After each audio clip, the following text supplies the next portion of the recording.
Hello everybody, welcome back to RPG Horror Stories, and hey, if you haven't already, go ahead and hit that subscribe button. I finished reading the Old Man Henderson tale today. I actually decided to stream the final chapter, so if you haven't already, go ahead and follow me on twitch.tv/2nutsy, link in the description. And this means that I am now in the editing phase. I hope to have this out within the next week. Could be longer. But let's get on with the stories. The Cat Shit House. A buddy of mine wanted to start a Jovian Chronicles game, but I couldn't find enough local players. I put out an ad on some website or another. It was like 2002, 2003, and I got a response. A group of 3 people looking for a game about 30 minutes away. We met them for coffee. They seemed alright. It was a husband and wife and their friend. Appropriately nerdy, no red flags here. They didn't have transportation, so we agreed to meet at their place. We made it clear that my friend was chronically asthmatic, as in on a lung donor list. As an aside, he succumbed to his asthma and passed away a few years later. Rest in peace. They said they had cats, but they would clean before we played and contain the cats. We decided we would give it a shot. He had a portable breathing machine just in case, and he did alright around his parents' pets. Flash forward to the first game. We arrive and the place smells like cat shit. It wasn't very clean either. They apologized and said that they hadn't been able to clean very well because one of them had been sick, but was better. They assured us that they had changed the cat boxes, but one of the cats must have just used one. Windows get opened and Febreze gets sprayed. Remember, I said my friend is asthmatic. We play through the first session and things go mostly okay. Friend is a little weird, the husband coughing up a storm. They promise they'll clean up better next time. On the way home, my friend and I talk. He said he was willing to give it another try, despite their current lack of concern for his condition. I point out that if the husband was sick or the place wasn't clean, they should have called the game off, and I tell them that. Once I get home, I emailed them. My friend is asthmatic. If someone is sick, call the game off. If the house isn't clean beforehand, call it off. Febreze makes things worse. They responded positively. We go back a couple of weeks later and the place is cleaner, but it still smells like cat shit.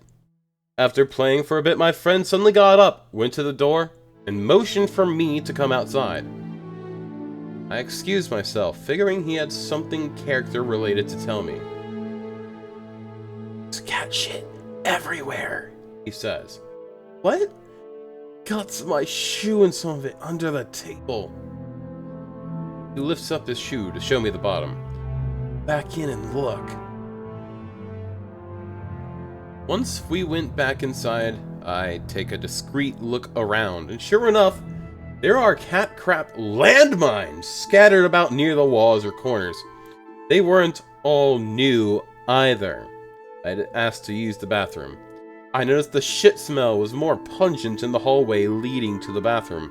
And sure enough, I found cat shit in the bathroom. Some had even been smeared on the wall and poorly cleaned. At least I hoped it was cat. Lord have mercy. I came back and apologized, saying I had gotten a call from home and we needed to go. That night, I sent the couple an email, saying we couldn't continue the game. Good call, OP. When it comes down to it, you have only a few players that are going to keep with you, and those are probably also going to be part of your friend group. No game of D&D is worth risking your health over. Never. So, you made an amazing call in just saying, nope, I'm getting the fuck out of here. This is toxic and the house should be condemned. Well, you didn't say that, I'm saying it. That house should have been condemned. I don't know what they think Sounds like you might have gotten called into a crack house. Either way, this shows one thing. That's, that those people are lazy and they don't deserve to have that house. Next story. Well, seeing the cursed shit I just read, we may as well have a theme. Smackdowns and Dachshunds. Reading another post reminded me of this. Back in the day, my friend would host games where he lived, which was his parents' place. Grandparents' place.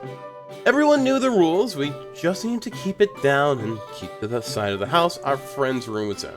Which, thankfully, the kitchen was on that side of the house.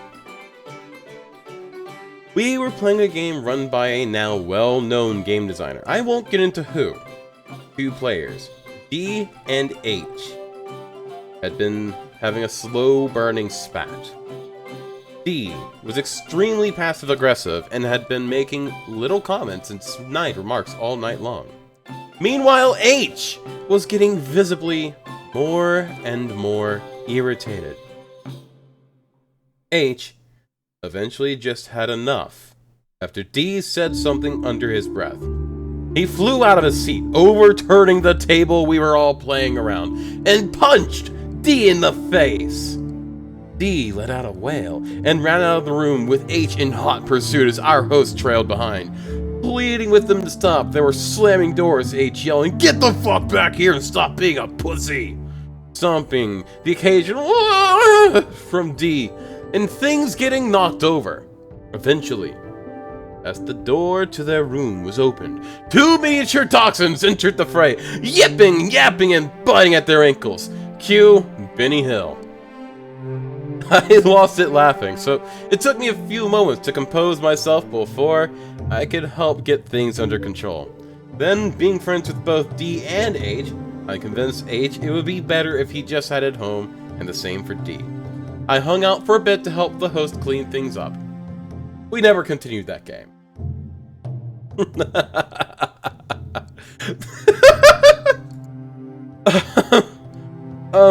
I don't know what the moral of the story is here. I'm not even gonna try to glean one. This is just fucking hilarious. This is just amazing.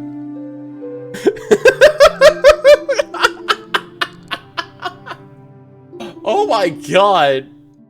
They both got chomped by dachshunds. What, did grandma get tired of their fucking D and H's shit and just sick the little fucking miniature dachshunds on them? The little fucking tiny wieners? What the fuck? Alright, that's all I have for today. I'm gonna have to work a little hard on editing the Henderson Tale. I want to have it out this week. I'm hoping to have it out this week. It's over 2 hours of footage, so it's gonna be a bit wild. So, much love, stay sexy. Hope to see you guys later.